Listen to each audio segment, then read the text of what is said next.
O Brasil tem hoje 45 mil crianças e adolescentes alojados em abrigos, e destes, 5.400 estão no Cadastro Nacional de Adoção. Cerca de 29.300 inscritos têm interesse em adotar, mas apesar do número de pessoas ser mais de 5 vezes maior que o de crianças em busca de um novo lar, requisitos como idade, sexo e cor da pele limitam o quadro da adoção, o que deixa muitos menores sem perspectiva de encontrarem uma nova família.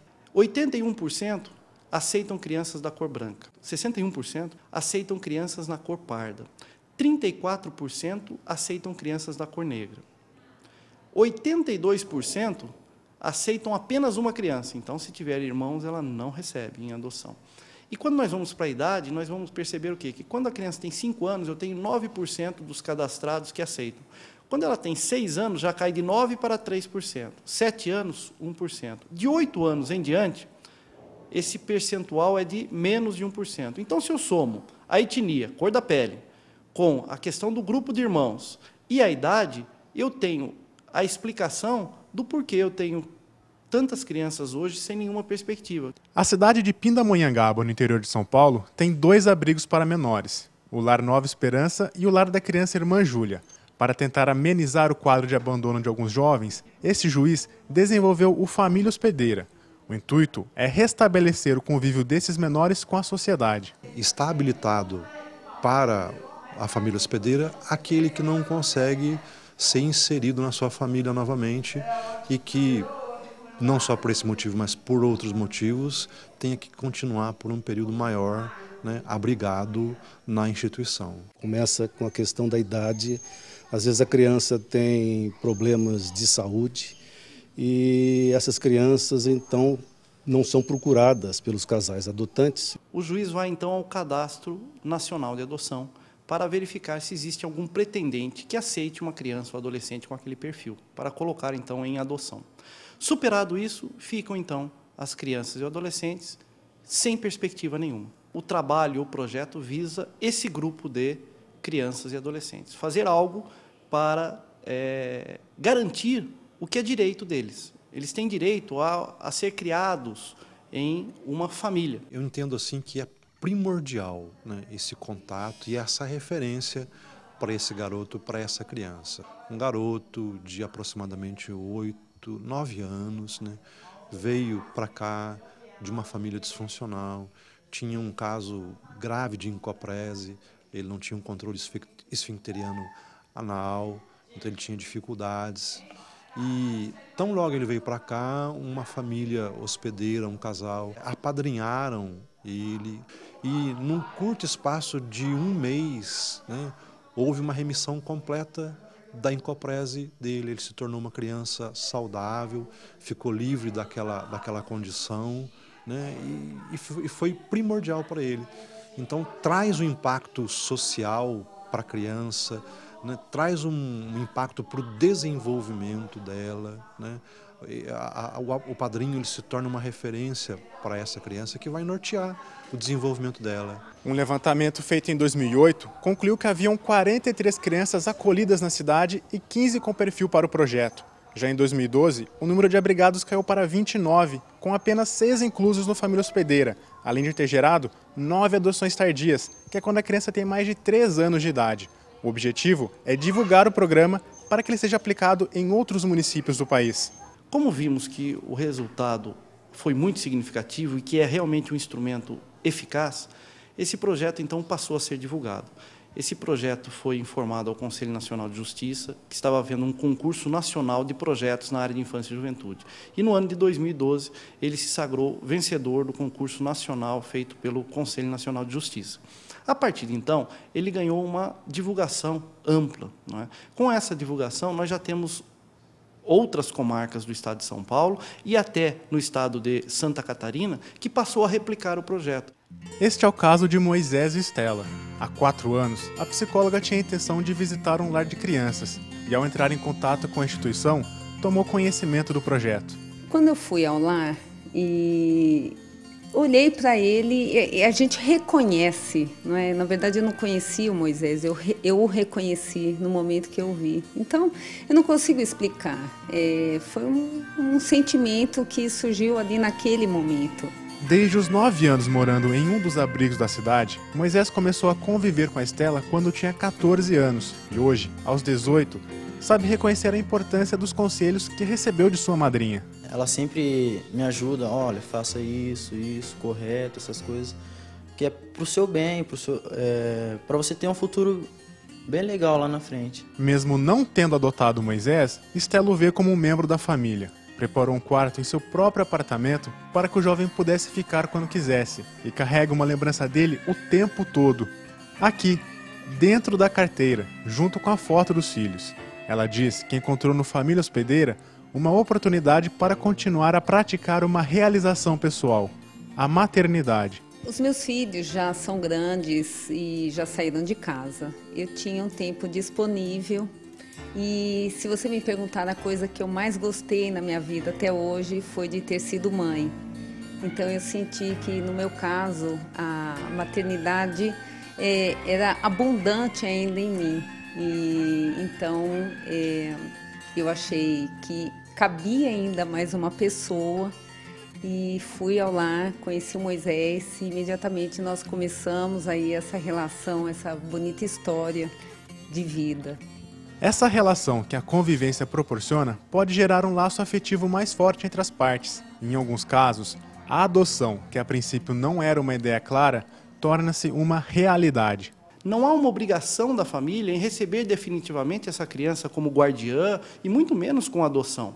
Mas o certo é que a convivência pode fazer surgir e a descoberta de laços de afinidade, afetividade e o amor.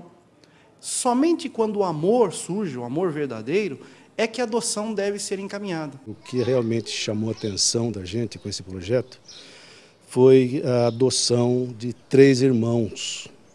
Primeira coisa, a adoção de 3 irmãos já é uma raridade. A gente conseguir pessoas que se preocupem em não separar a família, né? E além disso, os irmãos eram quase que adolescentes, o que torna ainda a situação muito mais diferenciada das outras.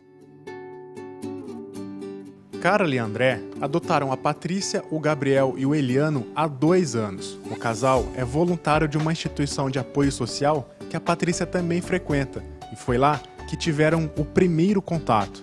E ali, aos poucos, foi aumentando a amizade, ela foi me contando a história da vida dela, e então eu passei a frequentar o lar. Conheceu todo o pessoal que eu gostava também, que são as tias de lá, conheceu meus irmãos, então foi assim, ela que se interessou, assim, quis vir, assim, tipo, me conhecer melhor, assim, e eu conversava também.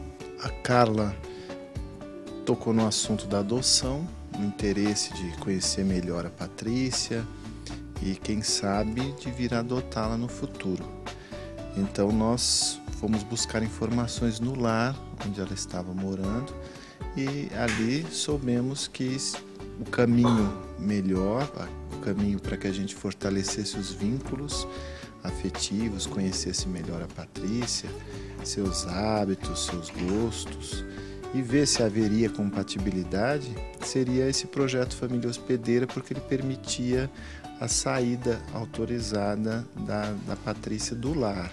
Logo no começo, a Patrícia já tinha muita intimidade com a pequenininha, né? Com a nossa filha, que na época tinha 2, 3 anos, né? E então foi tudo muito natural. Quando ela começou a vir aqui para casa aos finais de semana, já tinha o lugar dela, o quarto dela, super à vontade. E os irmãos, na verdade, eles tinham uma relação com outros padrinhos, né, que levavam. Então nós não queríamos interferir nessa relação. Depois eles acabaram se afastando desses padrinhos e ficaram sem ninguém, né? E aí, então, por que separar, né? Então vamos juntar e passamos a trazer os 2 também de final de semana. A exemplo da maioria das pessoas que querem adotar, o casal a princípio pensava em um bebê, mas após conhecer a Patrícia e os irmãos, O relacionamento entre eles fez com que a ideia em adotar 3 adolescentes surgisse de forma natural. Acho que todo mundo que pensa em adotar nem sabe da possibilidade de adotar outra coisa que não um bebê, né? Sempre vem a ideia do bebezinho, né, abandonado e tudo. Mas aí quando você vai conhecer um lar, você vai vendo essa outra realidade. Então era ignorância nossa, né, do que é a realidade de um lar. Tem um bebê para 10 crianças e jovens, né? E aí você vai vendo que às vezes é muito mais fácil você se sentir afim, né? Ter afinidade com alguém mais velho, que já tem os seus valores, que já tem uma personalidade formada, que você consegue conversar de igual para igual. Aquele medo que as pessoas imaginam de adotar um adolescente, de repente vem rebelde, vem com os valores todos diferentes do nosso, ele não se concretizou, porque era como se nunca tivesse sido separado, assim, como se sempre tivesse sido junto. Não são muito parecidos os valores nossos, os gostos, os costumes. Então, foi muito, muito tranquilo mesmo essa mudança de paradigma, né, do bebezinho, que hoje eu nem penso mais, né, no bebezinho. Acho que daria 1000 vezes mais trabalho do que adotar adolescente. Me senti muito bem. Eu achei que era meio que uma coisa que não estava acontecendo, assim, sabe? Que fazia muito tempo que a gente estava lá e aí a gente recebeu essa notícia, sabe? Daí a gente falou, nossa, como assim, né?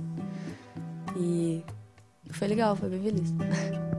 Os irmãos saíram do lar na mesma data que completaram 6 anos no abrigo, dia 1º de dezembro. E a adoção deu a Patrícia e a Carla uma nova perspectiva de vida. Eu achava que, assim, eu ia me virar sozinha. Eu ia fazer uma faculdade, ia sair de lá, ia começar a trabalhar e tentar tirar eles de lá, né? Tirar meus irmãos de lá. Então, não era muito feliz, assim, né? Mudança de vida completamente, né? A gente sentiu que saiu de um estágio mais... uma vida meio de solteiro, assim, que dava pra viver antes, né? Uma vida mais madura agora, né? Mais responsável, porque, afinal de contas, você tem que orientar para a vida pessoas que não têm uma distância de idade tão diferente da nossa, assim, né? E você tem essa responsabilidade. A Patrícia, por exemplo, vai entrar no vestibular agora, vai escolher a profissão da vida dela, a carreira, e eu, um pouco mais velha, vou ter que orientá-la nesse sentido. Então, você acaba incorporando uma pessoa um pouco mais madura, você sente essa necessidade de amadurecer junto. Não dá para imaginar mais quem eu era antes, há 2 anos atrás. A impressão que dá é que eu era 20 anos mais nova há 2 anos atrás, né? Para preservar a segurança das crianças, os interessados em participar do Família Hospedeira devem preencher uma série de requisitos e avaliações. A família tem que vir ao fórum, ela recebe uma lista com documentos que ela deve apresentar. Depois nós vamos fazer um estudo social e psicológico, o assistente social vai à casa dela, ela passa por uma entrevista com psicólogos, e esse setor técnico, então, dá um parecer favorável à inclusão da família. O Ministério Público é ouvido e depois há uma sentença judicial autorizando que essa família seja incluída no projeto. Surgindo a simpatia da família para com a criança ou adolescente e a recíproca da criança para com a família, essa família, então, vem ao juízo e pede, já cadastrada, para ser autorizada a retirar aos finais de semana, feriados, aniversários. Aí, então, ela recebe essa autorização. Autorizada, então, ela passa a ser a guardiã dessa criança, mas é uma guarda temporária, aos finais de semana.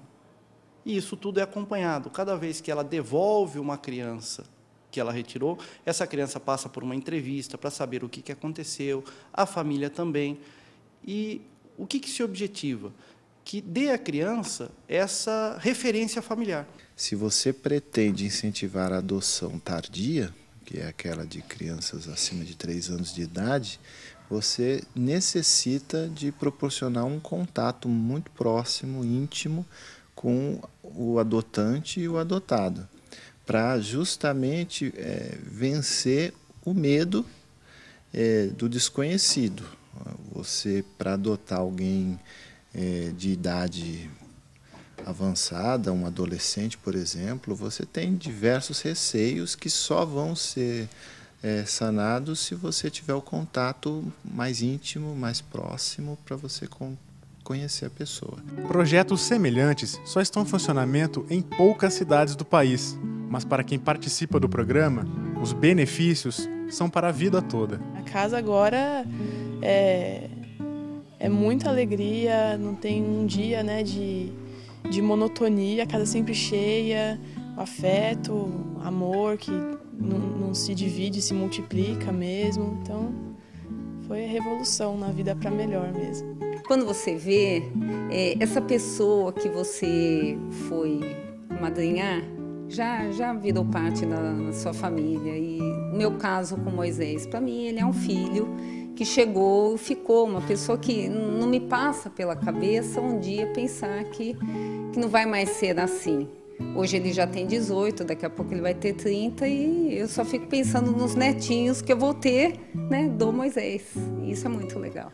Ela foi um marco assim na minha vida muito especial. Se não fosse ela, sei lá o que seria de mim, não sei.